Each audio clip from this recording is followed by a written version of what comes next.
अस्सलाम वालेकुम भाई। अच्छा भाई, आज जो है ना, टॉपिक ये रखा है हमने कि आज डिस्कस करते हैं अबाउट कि गोट फार्मिंग स्टार्ट किस तरह से की जाए। एक नॉर्मल बंदा भी, और ज़्यादा रेंज वाला भी, और कम रेंज के मुताबिक दोनों की रेंज के हिसाब से बताऊंगा कि कम रेंज वाला बंदा कौन सी चीज़ रखे जिससे उसे फ़ायदा होगा। ज़्यादा रेंज रखने वाला मतलब कि सीधी सी बात है, पैसों की बात होती है कि कौन सा बंदा ऐसा है कि जो है वो नॉर्मल रेंज रख सकता है, ज़्यादा महंगी चीज़ नहीं खरीद सकता, उससे गोट फार्मिंग करना चाह रहा है। कौन सा बंदा है जो महंगी गोट फार्मिंग करना चाह रहा है, और वो कौन सी चीज़ रखेगा। कंपैरिजन करूंगा इन दोनों चीज़ों का कि किस में ज़्यादा प्रॉफिट है और किस में ज़्यादा लॉस है, और किस में ज़्यादा आसानी है पालने में, और किस में ज़्यादा मुश्किलात पेश आती हैं कौन से जानवर को, कौन सी नस्ल को पालने में। वीडियो अच्छी लगी तो लाइक करना, चैनल को मेरे सब्सक्राइब कर दो। तो ज़्यादा टाइम नहीं लेता, टॉपिक की तरफ आता हूँ कि देखो, हमारे बहुत सारे भाइयों का शौक होता है कि बकरों को पालें, बकरी पालें, लेकिन उनकी जेब गुंजाइश नहीं देती। तो वो लो रेंज के हिसाब से जो है चाहते हैं कि हम लो रेंज में कोई बकरी परचेज करें जिससे हम गोट फार्मिंग कर सकें, बकरी को पाल सकें, और मतलब कि गोट फार्मिंग स्टार्ट कर सकें एक नॉर्मल लेवल पे, और जो आगे जाके इंशाल्लाह जाके बड़ी हो जाए। तो इसके लिए सबसे अच्छी नस्ल जो है, कम रेंज में, कम खर्चे पे, कम खुराक के खर्चे पे, परचेजिंग के पैसों में, हर एक चीज़ के हिसाब से कम रेंज का बता रहा हूँ। एक तो आती है आपकी टेडी बकरी, दूसरी आती है आपकी दोगली बकरी। दोगली मतलब जो क्रॉस बकरी होती है जिसके कान थोड़े बड़े होते हैं, कामोरी के और गुलाबी जैसे नहीं होते, मतलब ऐसे होते हैं, आप अपना हाथ समझ लो कि ये मेरा हाथ है ना, तो इतना बड़ा कान होगा उसका, इस तरह के हो गए, दोगली बकरी कहलाती है ये। तो ये दो नस्लें हैं जो आप पाल सकते हो बहुत ही अच्छे तरीके से, बहुत अच्छे इसमें हिसाब में। खर्चा भी आपका कम करेगी। आप खरीदने के लिए जाओगे 20-25 हज़ार रुपये में, 30 हज़ार रुपये में, 35 हज़ार रुपये में ये आपको इजीली मिल जाएगी। आपने ये बकरियां लेनी है, अगर चलो कोई नहीं ले सकता बंदा, कोई गुंजाइश नहीं है उसके पास, एक बकरी ले रहा हो, एक बकरी ले ली उसने, परचेज कर ली, उसको पालेगा अपने पास तकरीबन 14 से 16 महीने के अंदर बकरी जो है वो 2 ब्रीड आपको देगी। सही है, तो 14 से 16 महीने के अंदर 2 ब्रीड आपको ये बकरी देगी। इसके ऊपर जो भी खर्चा होगा, आपकी कॉस्टिंग होगी, परचेजिंग होगी, जो खर्चा आएगा वो आप दोनों लगाओगे भी तो इन 2 ब्रीड के अंदर आपकी ये दोनों पूरा जो है रिकवर हो जाएगा। ठीक, पूरी चीज़ें इसकी, जो 2 ब्रीड में आपके पास बच्चे आएंगे उसके सारे खर्चे खर्चात वो सब आपके रिकवर हो जाएंगे, आपकी इन्वेस्टमेंट ज़ीरो पर आ जाएगी। सिर्फ एक बकरी का बता रहा हूँ, ज़्यादा बकरी का नहीं बता रहा। इसके अलावा भी अगर आप 2-4 बकरियां भी पालते हो तो भी अच्छा है। वो अगर आप पालोगे तो जाहिर सी बात है कि आपके पास एक बकरी एक वक्त में 2 बच्चे देगी। टेडी ले लो, टापरी कहलाती है, दोगली बकरी देसी कहलाती है। देसी बकरियां असल में जो हम कहलाते हैं वो हमारी जुबान में जो है वो देसी बकरी कहलाती है। तो देसी बकरी कम से कम जो है वो एक टाइम पे 2 बच्चे देती है। वो 2 बच्चे आपने ले लिए, 6 महीने में 2-3 महीने दूध दिया बकरी ने, उसके बाद फिर वो बकरी तैयार होती है, आपने फिर ब्रीड ली, फिर उसके जो है 2 बच्चे हुए, तो आपके पास ये टोटल 16 महीने के अंदर 4 बच्चे आपके तैयार हो जाएंगे। और टेडी बकरी के बच्चे अगर आप लेते हो कुर्बानी के हिसाब से, कि आपको ये दो बता रहा हूँ कि 2 चीज़ें हैं, एक टेडी और एक जो है ये देसी बकरी। इसमें अगर आप टेडी बकरी लेते हो, और टेडी बकरी लेने के बाद अगर आप चाहते हो कि आप कुर्बानी के लिए, ये मतलब कुर्बानी पर्पस के लिए इसके बच्चों को बड़ा करो, पालो, तो वो बिल्कुल बेकार है। उसमें कोई फ़ायदा ऐसा नहीं है आपको, इसमें आपको ज़्यादा फ़ायदा नहीं होगा, नुकसान ही होगा मेरे हिसाब से।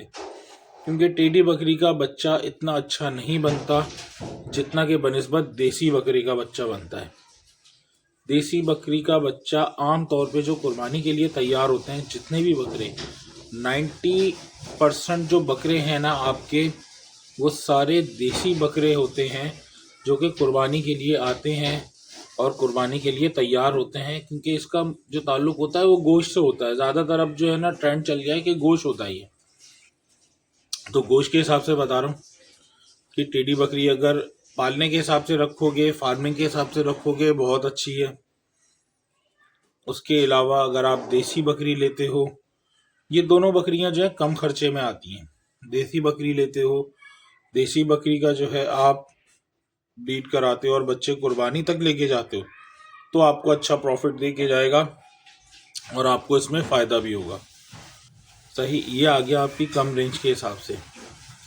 इसके अलावा अब जब आते हो आप थोड़ा सा हाई फाई से हिसाब से, कि मतलब कि आपकी रेंज भी अच्छी है, आप बकरी का शौक़ और बकरी का अच्छा कर सकते हो, तो उसमें आपको कौन सा बकरा लेना चाहिए, कौन सी बकरी लेनी चाहिए। देखो, फर्स्ट ऑफ ऑल पे तो आती है हमारी सिंध के अंदर कामूरी बकरी। कामूरी बकरी आ गई, पटेरी बकरी आ गई, गुलाबी बकरी आ गई। ये 3 नस्लें टॉप ऑफ द लिस्ट हैं। और एक राजनपुरी हो गई पंजाब की, और दूसरी बीतल के नाम से जो नस्ल होती है, ये 5 नस्लें बेस्ट हैं, बेहतरीन है आपको अच्छे हिसाब में रखने के लिए, कि आपकी जो है कॉस्टिंग भी अच्छी आएगी, हाई फाई कॉस्टिंग होगी, इनकी नस्ल अच्छी होगी। चल हो गई, कामोरी हो गई, पटेरी हो गई, राजनपुरी हो गई, ठीक है, गुलाबी हो गई। ये आपने बकरियां अगर आपने पालनी है तो इस पर आपकी कॉस्टिंग भी ज़्यादा आती है। ये आप परचेज़ करोगे तो भी आपको महंगी मिलेगी। इनके नाज़ो नखरे भी ज़्यादा हैं, इनका खाने पीने का ख्याल भी आपको रखना पड़ेगा, इनमें बीमारी भी बहुत जल्दी आती है, और इनके बच्चे भी महंगे बिकते हैं। आप अगर बच्चे इनके ब्रीड कराते हो तो ये बकरी ज़्यादातर जो है वो 2 बकरे जो है 2 बच्चे दे सकती है। 2 से ज़्यादा बच्चे ये बकरी नहीं देती। बहुत कम ऐसा होता है कि ये 3 बच्चे दे दें। कामूरी और पटेरी में होता है कि 3 बच्चे दे देंगी, लेकिन राजनपुरी और गुलाबी में आपको 2 से ज़्यादा बच्चे नहीं मिलेंगे, बहुत मुश्किल है जो मिलेंगे, अगर आप प्योरिटी में जाओगे तो। लेकिन प्योरिटी में जाने के बाद वो आपके बच्चे जो निकलेंगे वो आपकी सारी रिकवरी कर देंगे, कि जो बच्चे आपके बड़े होंगे। अब उसमें यह है कि अब आपने उस बच्चों को जो है शौक़ के लिए पालना है, तो शौक़ के लिए पाल के बेच भी सकते हो, आपको जो है उसके पैसे बहुत अच्छे मिलेंगे। कुर्बानी के हिसाब से अगर बनाते हो तो कुर्बानी के हिसाब से बेहतरीन बनेंगे। बस सब इससे बड़ा इसमें जो है ना ये बड़ा एडवांटेज है कि आप इन नस्लों को, जो बड़ी नस्ल के बकरे हैं जिनके कान बड़े होते हैं, उन नस्ल के आप बकरों को और बकरी को पालोगे तो उसमें आपको ये फ़ायदा है कि आप कुर्बानी के लिए भी पाल सकते हो, शौक़ के लिए भी पाल सकते हो, बच्चे बेचने के लिए भी पाल सकते हो, आपको अच्छी इनकम आएगी। लेकिन सबसे बड़ा इसका जो डिसएडवांटेज है ना, जो इसका नुकसान है, वो नुकसान ये है कि इन बकरे बकरियों का आपको बेइंतहा ख्याल रखना पड़ता है, इनकी हर तरह से केयर करनी पड़ती है, इनकी जो है खुराक का बड़ा ध्यान रखना पड़ता है। इन बकरे बकरियों के नखरे बहुत होते हैं, ये अपने हिसाब से खुराक करते हैं, और इनको खुराक भी आपको हैवी देनी पड़ेगी। बनिस्बत अगर आपको कंपेयर मैं कराऊँ कि अगर आप टेडी और देसी बकरी के बनिस्बत लेते हो, तो टेडी बकरी देसी बकरी को आप कुछ भी खिलाओ वो खा लेगी, लेकिन ये जो नस्ल है ये सिर्फ अपने हिसाब से ही खाएगी, कि आप इसको अच्छी चीज़ खिलाओगे तो ये खुराक तभी बनेगी, ये नस्ल तभी बनेगी, इसके बगैर वो नहीं बनेगी। तो कोशिश ये करें कि अगर आपको एक नॉर्मल शौक के पर्पस पे पालना है, कि मतलब कि आप बच्चे बेचना चाह रहे हो, और कुर्बानी के गोश्त के लिए भी बकरे बेचना चाह रहे हो तो आपने पालने हैं गुलाबी, पटेरी, कामूरी, राजनपुरी। इसमें आपके बच्चे बहुत अच्छे बिकेंगे। कुर्बानी के लिए बच्चे तैयार करने इसमें वो बहुत अच्छे बनेंगे, आपको अच्छा पैसा देके जाएंगे, अच्छा अमाउंट देके जाएंगे। अब अगर हम आ जाते हैं टेडी बकरी की और इसको कंपेयर करने के लिए, टेडी बकरी का कंपैरिजन जो है बच्चों में कोई भी नहीं कर सकता। सही, वो क्यों? क्योंकि टेडी बकरी के बच्चे मैंने अपनी लाइफ में 6-6 बच्चे भी देखे हैं, 5-5 बच्चे भी देखे हैं।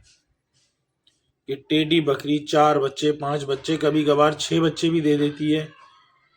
तो इसमें ये होता है कि ये बकरियों की जो ब्रीड है, इसमें आपकी बकरी बच्चे बहुत ज़्यादा देगी, लेकिन बच्चे अच्छे होंगे, खेलते कूदते आपको अच्छे लगेंगे, शौकीन लोग रखते हैं अपने पास, वो शौक करते हैं। लेकिन कुर्बानी के हिसाब से ये बिल्कुल भी आपके मुताबिक नहीं है। इसके बनिस्बत अगर आप देसी बकरी लेते हो, देसी बकरी 2 से 3 बच्चे देती है, 2 से 3 बच्चे देगी। देसी बकरी के बच्चे जो है वो कुर्बानी के हिसाब से बेहतरीन है, बच्चे बेचोगे वो इतने अच्छे पैसे में नहीं बिकेंगी।